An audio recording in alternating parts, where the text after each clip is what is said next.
السلام عليكم، أهلا بكم في خبر جديد وحكاية جديدة من حكايات مع الناس. الحقيقة في خبر انتشر على جميع مواقع السوشيال ميديا الأيام اللي فاتت، وهو خبر طلاق الفنانة نانسي عجرم من زوجها الدكتور فادي الهاشم. والحقيقة الخبر ده انتشر بسبب بوست كتبته الفنانة نانسي عجرم على حسابها على منصة إكس أو تويتر سابقا.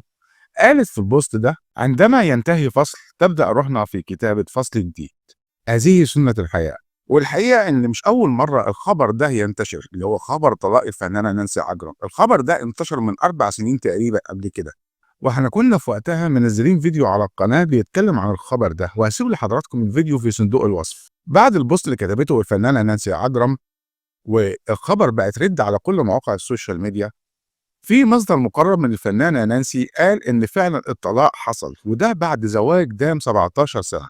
وفي مصادر تانية قالت إن نانسي بقت خايفة من الحياة مع الدكتور فادي بسبب اللي عمله مع محمد الموسى في قضية السرقة المشهورة، واللي برضه غطيناها كاملة على القناة في وقتها، وجميع الفيديوهات لسه موجودة على القناة لحد دلوقتي. وإن نانسي حاليا عايشة مع بناتها في منطقة سهيلة في لبنان.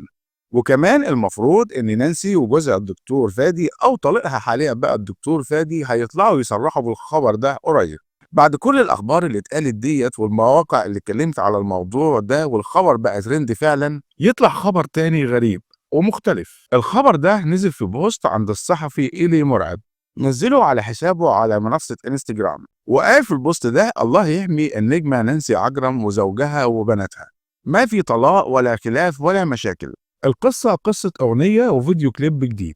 وهو يقصد من البوست ده إن الفنانة نانسي بتحضر الكليب جديد، وكانت عاملة البوست ده كنقطة إثارة أو تشويق للكليب. وبالبوست اللي كتبه الصحفي ده بيقلب كل الموازين في قضية طلاق الفنانة نانسي عجرم من زوجها الدكتور فادي الهاشم. إن شاء الله الحقيقة هتوضح في الأيام الجاية، وخلينا نشوف الأخبار الجديدة هتقول إيه، واستنونا في حكاية جديدة من حكايات مع الناس. ومع الناس عشنا حكايات مع الناس.